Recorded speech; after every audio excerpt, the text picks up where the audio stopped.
apa-apa. Tapi untuk sementara saya perkenalkan dulu saya siapa ya. Saya Pidi Baik, imigran dari sorga yang diselundupkan ke bumi oleh ayahku di kamar pengantin dan Tegar. Ayahku nggak bekerja sendirian, dia dibantu ibuku. Tugas ibuku adalah menyimpan hasil selundupannya. Kemudian saya bersyukur kepada Allah karena dilahirkan sebagai anak yang nakal. Karena tanpa anak nakal reuni nggak akan rame. Tanpa anak nakal guru BP nggak ada kerjaan. Apalagi saya membaca bahwa sesungguhnya hidup ini adalah senda gurau. Jadi saya mah dari itu tuh ternyata ampuh. Kalau laki-laki nyatain cinta ditolak, kalau laki-laki nyatain cinta serius, ketika ditolak pasti kecewa. Kalau nyatain cinta tidak serius, ketika ditolak bisa alasan baik dari gitu tuh. Memang hidup ini senda gurau, itu senjata saya. Bahkan dengan hari saya tidak duniawi lagi. Baiklah, semuanya duniawi, yang penting Barcelona menang gitu. Jadi saya dengan sesungguhnya hidup ini sudah gurau, saya jadi santai lah. Karena kampung akhirat lah yang sesungguhnya kehidupan. Ya udah kalau gitu. Saya kalau tidak nakal mungkin tidak akan dikenal oleh kawan-kawan saya. Karena buat saya yang diam belum tentu dia baik ketika di kelas. Jangan-jangan rendah diri aja. Jangan-jangan dolar. Jangan-jangan banyak kalah. Karena saya juga melihat Rasulullah juga disebut anak yang nakal mungkin oleh Makkah waktu itu, makanya diusir. Tidak akan berubah sebuah kebudayaan jika di situ tidak ada pemberontak. Rasulullah juga adalah pemberontak terhadap kebudayaan Makkah pada waktu itu. Musa juga nakal, Nabi Musa dia nakal. Makanya dia sampai dikejar-kejar oleh kaum Firaun. Mungkin segitu. Belum. Kemudian meskipun saya juga masuk anak geng motor. Saya jadi anggota geng motor di Bandung, XTC namanya. Tetapi senakal-nakalnya anak geng motor pasti sholat pada waktu ujian praktek agama. Saya adalah orang yang percaya bahwa Allah Maha Tahu, sehingga pernah ulangan agama waktu SMA. Karena saya tidak tahu jawabannya, saya jawab hanya Allah yang Maha Tahu, hanya Allah yang Maha Tahu gitu. Saya hanya berpikir kalau disalahin guru agamanya murtad gitu. Meskipun nakal, saya lebih senang disebut anak nakal. Sehingga kalau saya berbuat salah harap maklum, benar tak? Daripada dianggap saya menunjukkan diri saya adalah orang suci. Ketika salah pasti aku dicaci maki. Justru ketika aku disebut anak nakal, itulah bentuk kerendahan hati saya untuk tidak menunjukkan bahwa sesungguhnya saya ada niat baik di dalam hidup ini. Makanya mendingan disebut yang begitu. Misalnya saya selalu bilang bahwa saya dari awal selalu bilang bahwa saya ini jelek. Sehingga kalau ada orang yang bilang saya jelek, itu bukan menghina, tapi mendukung pernyataan saya. Barang siapa yang dirinya merasa cantik pasti akan sakit hati ketika dibilang jelek. Barang siapa yang dirinya merasa tampan pasti akan sakit hati ketika dibilang jelek. Makanya dari awal saya udah bilang saya jelek aja. Ketika ada orang yang bilang yang percaya saya jelek, berarti dia percaya kepada saya. Tetapi meskipun nakal, saya bisa masuk saya tetap belajar yang benar, sehingga saya diterima di ITB. Saya kemudian kuliah di ITB. Setelah lulus sampai detik ini saya tidak diambil ijazahnya. Sampai detik ini belum diambil. Belum lama lulusnya. Tidak diambil karena saya pernah ke kampus, terus tata usahanya nanya, "Ini Pak, Mas Gidi, ini mau diambil nggak ijazahnya?" "Nggak usah, buat ITB aja." sebagai kenang-kenangan bahwa pernah ada aku di sini. Gitu. Saya kalau soal piagam penghargaan mah banyak di rumah juga, bikinan saya sendiri. Kan template-nya ada di Google tuh, saya bikin sendiri. Penghargaan ini diberikan kepada PD Baik sebagai cowok terseksi sebuah batik. Saya yang tanda tangan, saya tempel sendiri, dipikurain. Terus ada teman nanya, kenapa bikin sendiri? Karena saya orangnya mandiri, kan nunggu pemberian orang lain.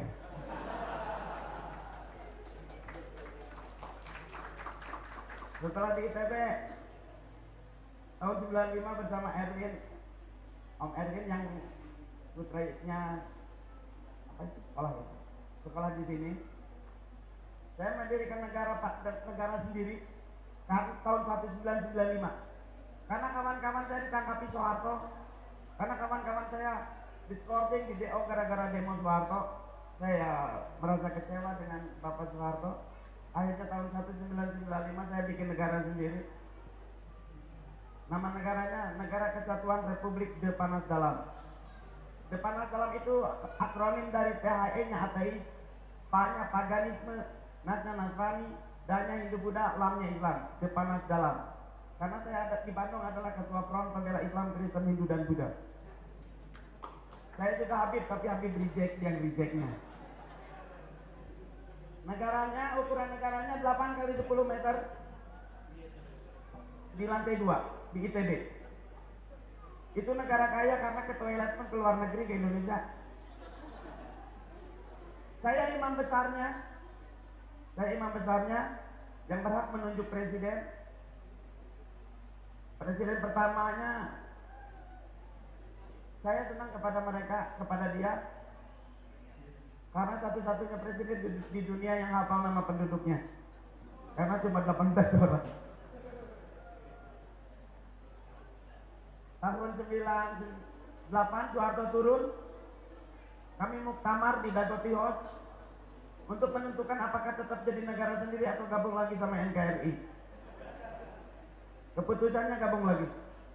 Yang asalnya Negara Kesatuan Republik Depanas Dalam berubah menjadi Daerah Istimewa Depanas Dalam.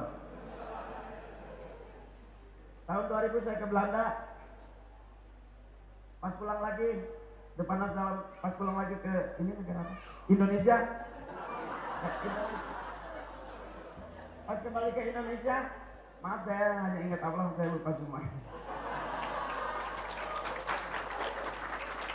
Saya ini orang yang selalu ingat Allah sampai bawa sholat. Saya mah kalau Jumatan pasti paling depan sampai diusir imam.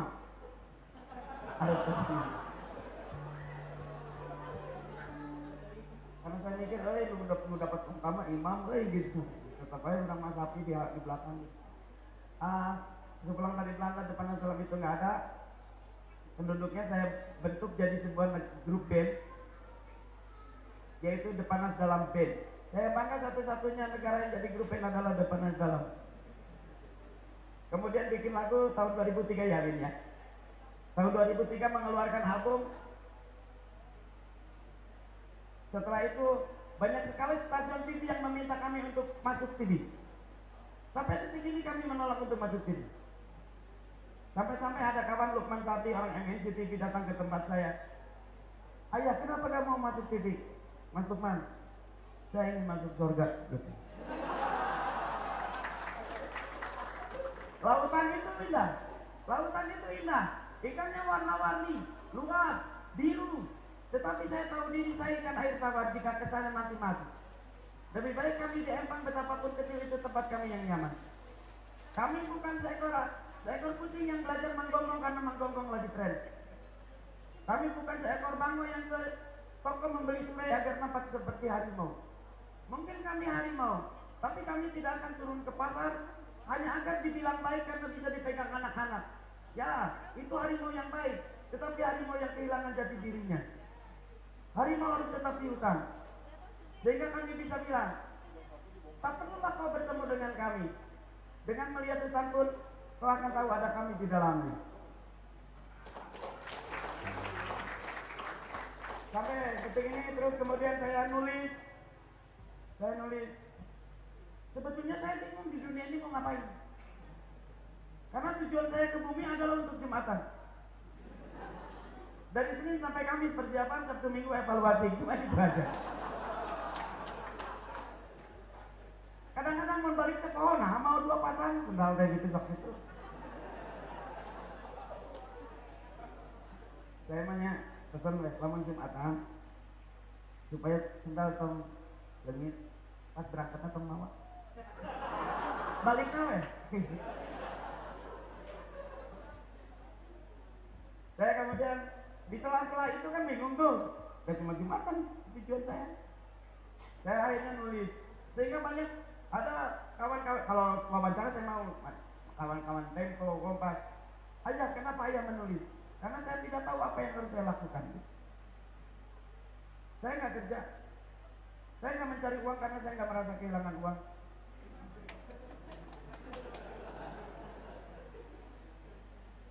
Tidurku tidak ditentukan oleh waktu, tidurku ditentukan oleh ngantuk. Sehingga saya sering bangun siang. Terus orang-orang bilang, ayah kenapa ayah malas bangun pagi? Tapi saya rajin bangun siang. Pasti manusia itu ada kelemahan dan keburukannya.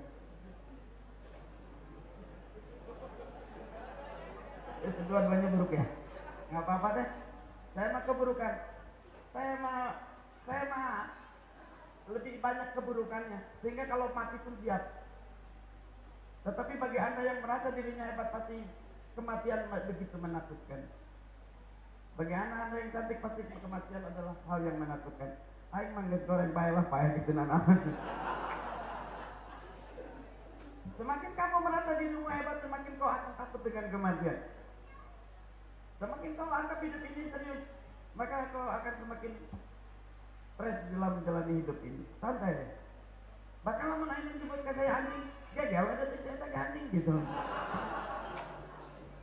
Nyebut monyet kain, cakar ada cek saya teh monyet, kan cek saya monyet. Punten kalau saya kasar, saya mah bukan malu halus ya, jadi. Seperti itu. Setelah itu saya nulis Dilan. Saya nulis Dilan sepulang dari Rusia tahun 2013. Tahun 2013 saya di Rusia karena harus ngajak di beberapa negara di pinggirannya lah, kayak Latvia, Lithuania, workshop, ceramah gitu. Di Rusia setiap sore itu mataharinya indah sekali. Orang-orang menikmatinya dengan minum vodka di baik ya, kamu tahu itu minum vodka gitu. Saya kan minum, kalau orang-orang minum bir bintang, saya mah Islam minumnya bir bulan bintang gitu kan. Islam mah bir bulan bintang.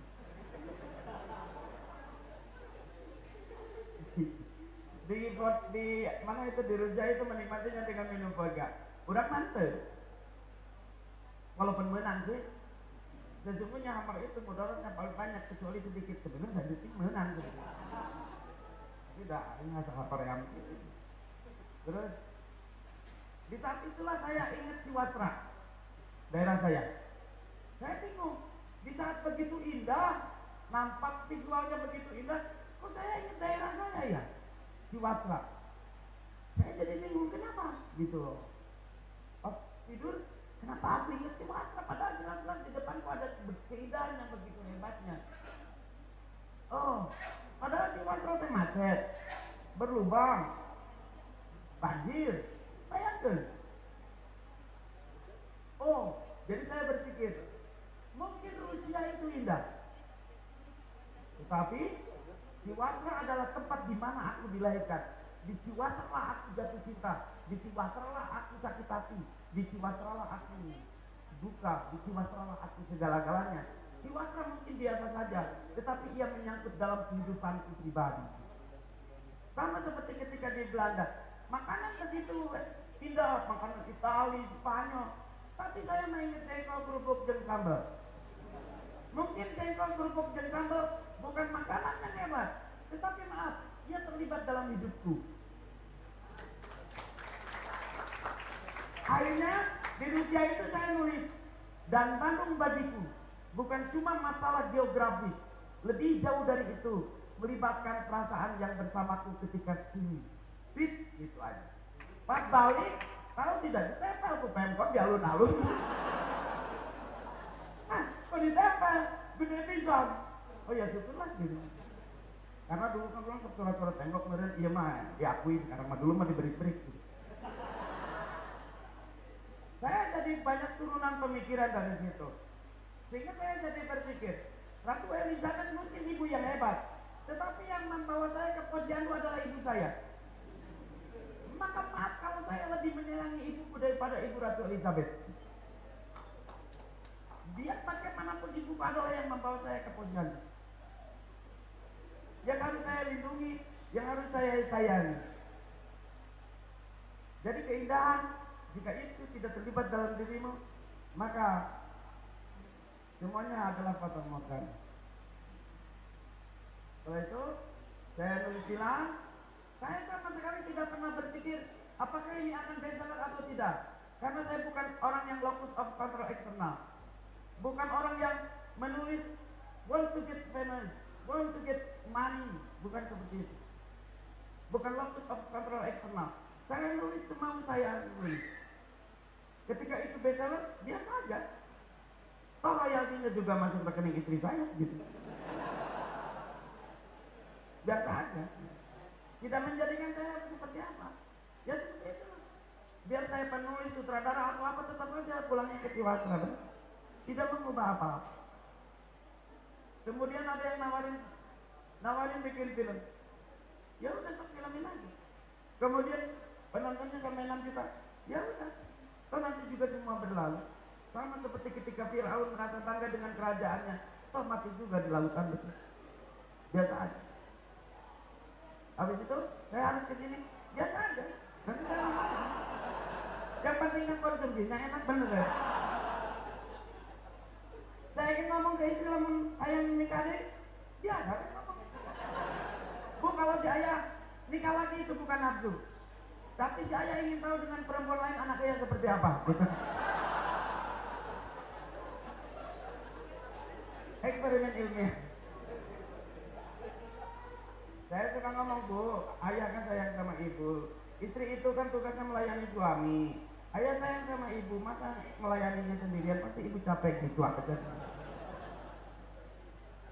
Mungkin sampai sini, silakan ada yang bertanya, nanti saya jawab dalam hati ya, karena itu lebih jujur. Silakan, stop. Nanti saya mau nyanyi 800 lagi. Stop. Aku udah nanya gitu. Meni sarobong dia. Awe.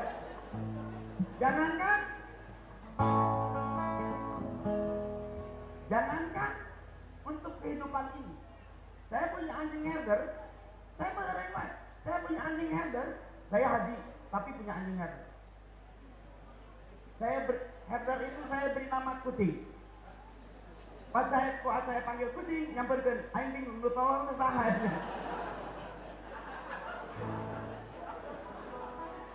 Tetangga saya bilang, Mas Didi, kenapa anjingnya dikasih nama kucing? Bu Mae, jerapah juga nggak tahu dirinya disebut jerapah, biasa weh itulah gitu. Terus Pak Ustadz datang, Mas Didi, jangan sampai anjingnya menjilat Mas Didi. Tenang aja Pak Ustadz, jangankan anjing teman saya menjilat saya tampar biasa. Anjing saya nanti malaikat nggak akan turun, anjing mah diarep, malaikat mah langsung ke anda betul sekarang mah. Suatu hari anjing saya, kucing itu, bingung aja jadi dipikir.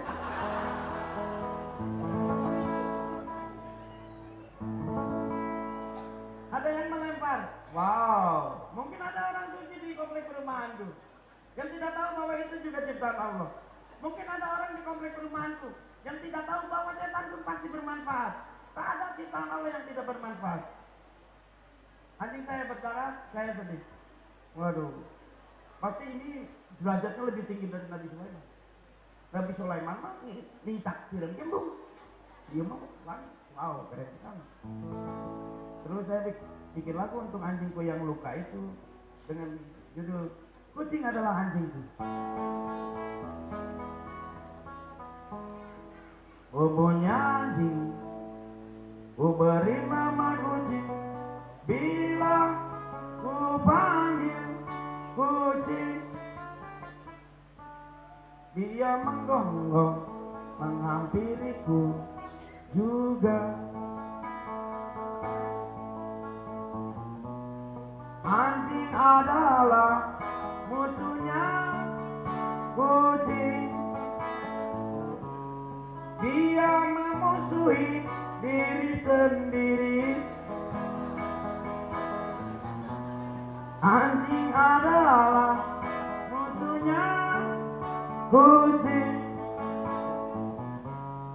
Dia memusuhi diri sendiri.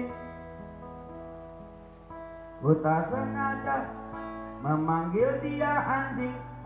Dia termenung bingung. Majikan pelin-pelan dan anjing jadi bingung. Anjing adalah musuhnya kucing.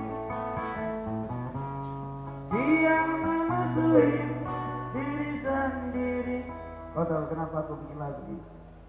Lagu ini dibikin untuk orang yang melempar anjing ke bawah. Jihad yang sesungguhnya adalah melawan musuh yang ada di dalam dirimu sendiri. Oke. Karena saya mada hidup madai, terima kasih kepada Al-Quran.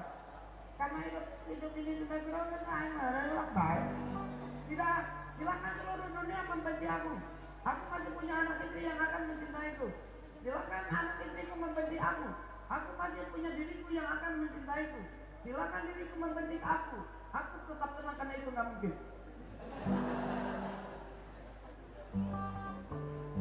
Nah, saya sering bentuk syukur dalam hal lain itu, yaitu saya ini mengekspresikannya dengan membuat lagu, puisi, buku, menggambar gitu. Malah ketika malam ada kunang-kunang, wow, apa bentuk syukur apa yang harus aku sampaikan? Ketika aku melihat kunang-kunang, wow, banyak sekali waktu itu. Aku bikin waktu judulnya kunang-kunang. Kunang-kunang apa sama bila pusing matamu berkunang-kunang. Jangan sayang mentang-mentang kunang-kunang banyak begadang. Wahai kau, selalu ku kenang bila aku berkunang-kunang. Terima kasih kepada siapa yang menciptakan aku dan semuanya, bahwa sesungguhnya hidup ini begitu menyenangkan. Kita nanti akan mati.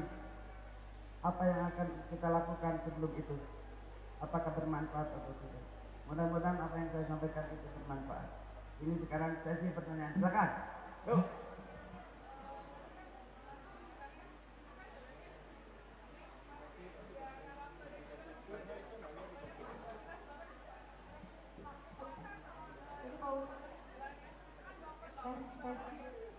Pakai mic aja tuh ya, pakai mic ya.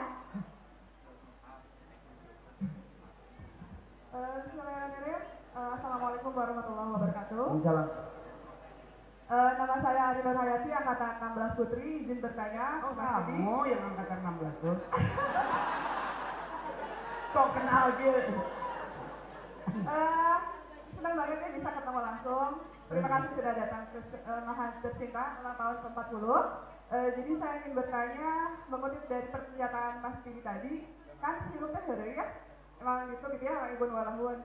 Nah, yang ingin saya tanyakan, dalam keseharian itu, gimana sih caranya, kalau Mas Didi kan banyak banget produktivitasnya, puisi, nyanyi, buku, apalagi yang sekarang sampai 6 juta kopi, dalam maksudnya 6 juta penonton, kalau saya pribadi seorang introvert khususnya gitu ya, apa ya, jadi kalau nulis ini tuh bapernya tuh kepikiran, jadi menjedakan waktu untuk menulis misalnya. Nah, gimana sih caranya untuk memilah rasa gitu, memilah rasa ketika saat menulis, biar nggak baper kitanya, tapi produktivitas nulis lagu atau puisi itu tetap jalan gitu, tanpa melibatkan perasaan yang terlalu dalam. Terima kasih. Oke, terima kasih. Silakan, Kang. Ayah. Karena bentuk syukur saya ketika punya mulut adalah berkata yang baik-baik. Bentuk syukur saya ketika punya kaki adalah berjalan ke tempat yang bermanfaat. Untuk saya bersyukur dengan mata adalah dengan melihat hal yang baik-baik. Bentuk syukur saya ketika saya memiliki otak adalah saya berimajinasi. Bentuk syukur saya bisa membaca dan menulis adalah dengan menulis. Sebetulnya seperti klise, tapi saya praktekin. Saya buka kalau bangun tidur malam-malam, saya buka komputer, saya nulis enak, saya mau aja. Saya menulis aja. Saya mau nulis apa? Saya tidak tahu. Tapi saya harus menulis. Ya udah terusin aja. Ya, aku gitu. Ya udah terusin aja daripada nggak ada kerjaan. Tapi iya juga sih. Saya kan sendirian. Iya. Barangkali ada yang ikuti saya. Sepertinya enggak. Saya harus nulis yang baik-baik. Karena saya selalu dipantau oleh malaikat yang kepo, yaitu Ridwan dan Rokir dan Arif. Itu malaikat paling kepo. Rokir dan Arif. Mungkin dia sekarang juga lagi mencatat apa yang saya catat. Dia cuma copy paste. Oke? Sebetulnya ngacaprok. Makanya saya bilang ini ngacaprok beda. Karena gini, dengan saya tidak mau masuk TV ya, itu aman loh jadinya.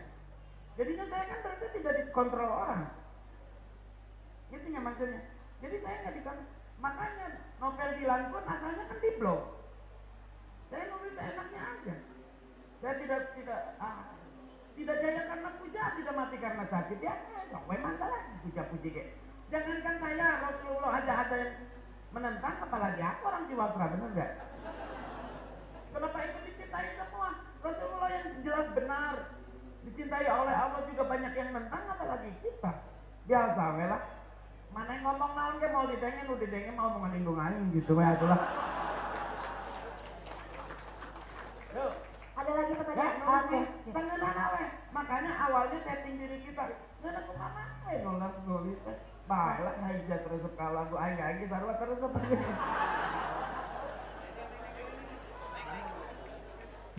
Oke, ini ada satu pertanyaan lagi dari Akang siapa, angkatan mana? Saya Jam-Jam dari angkatan 5. Oh kamu Ya. yang kata. Iya. Jika aku kenal ya. Saya memang tidak kenal, maaf kalau saya tidak kenal, itu karena hanya 25 Rasul yang wajib diketahui. Saya hanya ingin mengapresiasi rasa syukur saya. Saya ingin mengapresiasi rasa syukur saya sama Didi Baik ini. Asik. Ya. Karena Didi Baik ini adalah multi talenta. Penulis, pemain gitar, artis. Tapi ada satu yang belum. Apa? Yang belum saya terlihat. Dermawan. Oleh karena itu, Ini menjebakan kalau saya. Ya.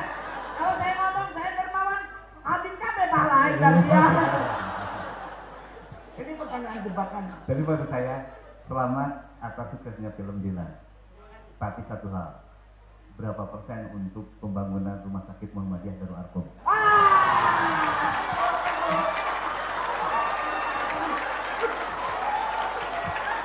Paling banyak ini tepuk tangannya. Tok, ayah, kumaha? Sebetulnya sebelum ngomongnya dari matanya saya nggak salah nyawa ya dari mana. Iya mah rek minta duit gitu dah orang mah ninggalin itu banget aja dah. Selain itu banget mawa naon pun mawa map, aing mau dibuka pantong. Insyaallah. Ayah orang saya catat takut. Mana? Catat, Catat catat. ya, Tuh, Alhamdulillah Kang, tidak sia-sia ya. 2.000 bunyi.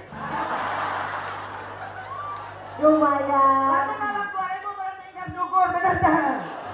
2.000 Kak. Asetnya duit teh. 2.000 Kak ayah ya. 2.000 Kak gitu. 2.000 Kalau Kak. bisa saya mau bisa ngomong kayak, ya saya mau ngasih. Nanti jadi percuma ngemerek kita tuh dicatat pahala kita lihat. Oke, ini buat yang nanya ada hadiah ayah kita dari Kang Irfan Amali tadi dari angkatan 15. Menyenangkan ini. Saya punya direktur, saya Depanas Dalam itu ada Depanas Dalam Publishing, ada Depanas Dalam Movie, ada Depanas Dalam Merchandising, ada Depanas Dalam Musik, banyak. Salah satu Depanas Dalam Movie, direkturnya alumni sini, Dani. Tepuk tangan. Dia yang menggarap Dilan, dia yang menggarap film Dilan, dia mau diumrohkan tuh. Biar Ria supaya dicatat pahalanya. Iya, tadi tarik umroh. Wah, ini main catat pahalanya dia main.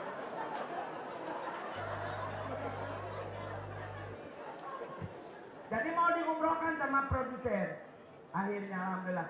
Ini alumni di sini dan saya sangat bergantung kepadanya. Maksudnya bukan bergantung Allah sih. Panggilnya ke depan. Nah, aja namanya. Mana?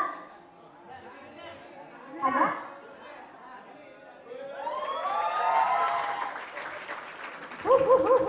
Tepuk tangan lagi, tepuk tangan lagi.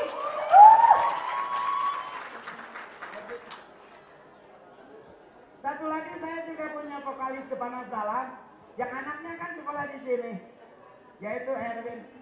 Erwin sini. Sama anaknya juga disekolahkan di sini. Itu mau ngapain? Sengaja dipanggil kalian sama Aika itu sih kalau ini. Nah ini Erwin, ini Dani. Dani gimana Dit? Dan proses pembuatan film dia membawa nama baik dan Darul Arqam Muhammadiyah ya. Nah, sampai-sampai saya tuh mengandalkan Dani karena banyak yang duduk saya sih udah baru kenal kita Muhammadiyah gitu.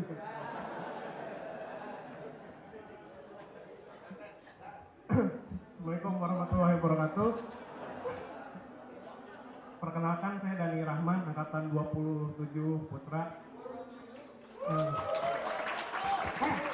Gini, mendingan ditolong langsung di dia.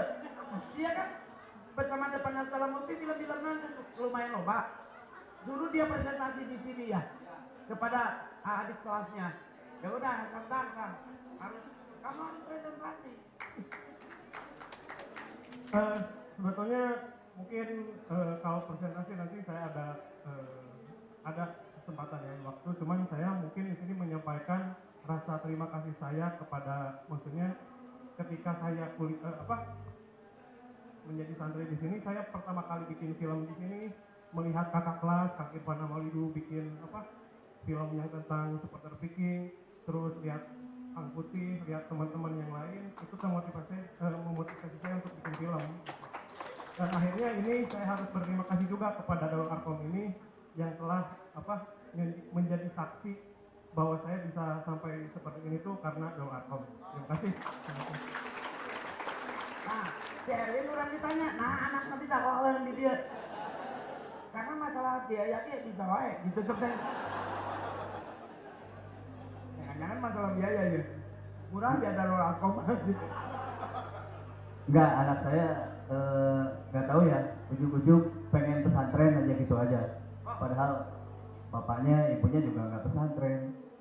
Nah waktu itu ada rekomendasi dari bapak mertua, coba di Darul Arqam gitu. Nah saya kesini, ternyata perasaan kenal gitu. Jadi dulu pernah saya ikut sama Jadi Baik juga kesini acara gitu. Kok di sini gitu ternyata. Nah, pas di ada informasi harus bisa ngaji katanya. Ya alhamdulillah. Sente. Kita pengen lawek wae dong. Dan akhirnya ya udah sekolah di sini gitu. Itu aja. Jadi sekarang jadi seimbang di rumah katanya. Seimbang. Ainun soleha, ainun teu gitu jadi.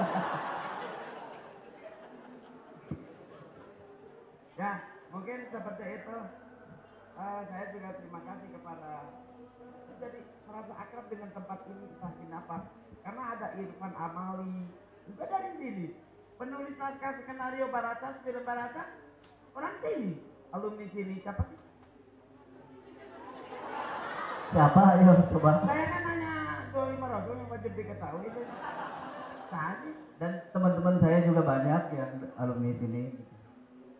Tapi saya juga lupa teman-teman. Nama-namanya lupa. Jadi aneh matanya alumni sini itu pada bergabung di depan sana. Heran saya tuh gitu. Mungkin dermawannya saya nanya.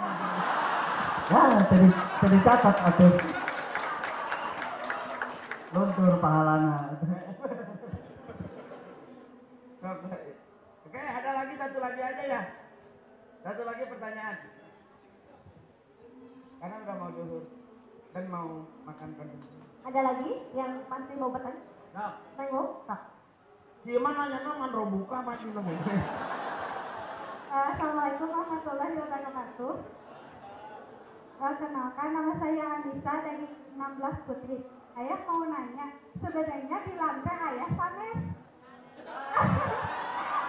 Ya, soalnya ngeliat karakteristik ayah sama yang pernah bilang yang dibaca sama yang diceritain itu kayaknya tuh heroin nanti pecis gitu. Jika nanti romantis lagi pecis sebenarnya sudah gitu. Jadi mau nanya itu ayah di lantai sosok ayah masa Dia muda. masih ke pertanyaan polisi. Dia mana lain membalik teteh gitu. Bilang mah hamba Allah.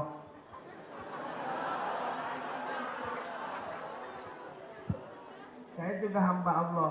Bukan berarti Dilan adalah saya gitu aja. Itu cerita nyata. Tetapi soal Dilan siapa itu tidak menjadi penting lagi. Bagaimana kita harus meneladani Allah. Setelah ia berkarya, ia tidak menampakkan dirinya. Harus meneladani Rasulullah. Tak pentinglah visualku. Yang penting kau lakukan apa yang terbaik dari itu. Nah, mungkin itu. Nanti juga kita toh akan berkumpul di padang mahsyar. Cari we Dilan di sana ya.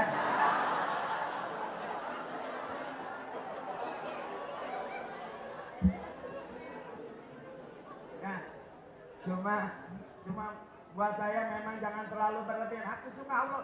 Aku suka ketika Allah bicara. Jangan, sesungguhnya Allah tidak suka yang berlebihan. Aku suka banget kalimat itu. Kalau kamu mau tahu sastraku, kalau saya suka bikin syair dan bersastra atas nama Tuhanku, saya harus katakan, saya belajar dari Al-Quran. Kalimat-kalimatnya sangat indah. Saya sering tertawa, bahkan saya tertawa baca Quran. Beri kabar mereka, berilah mereka kabar gembira dengan siksa api neraka. Aku tersenyum itu kalimat itu. Wow, gitu. Allah tidak pernah menyapa orang kafir, pasti menyampaikannya lewat Muhammad. Cool. Tapi ke orang mukmin dia langsung saking geuleuhna badannya. Saya tertarik dengan kalimat-kalimatnya. Indah sekali. Mengapa Allah selalu kalau menyampaikan kepada ya ayyuhal kafirun selalu awaliku? Karena ia kamu ngomong langsung. Wow. Saya tertarik dengan itu. Saya banyak belajar di situ. Ketika Allah bilang janganlah kau berlebihan ketika berjalan. Janganlah kau berlebihan. Akhirnya saya ngomong ke istri saya, Bu, si ayah tuh kalau suami orang mencintai istrinya sebesar gunung, si ayah mencintai ibu sebesar tai kuku. Kenapa? Kalau sebesar gunung, malah tuh habis sudah. Sebesar tai kuku dibersihin sekarang, besok tumbuh lagi, Bu.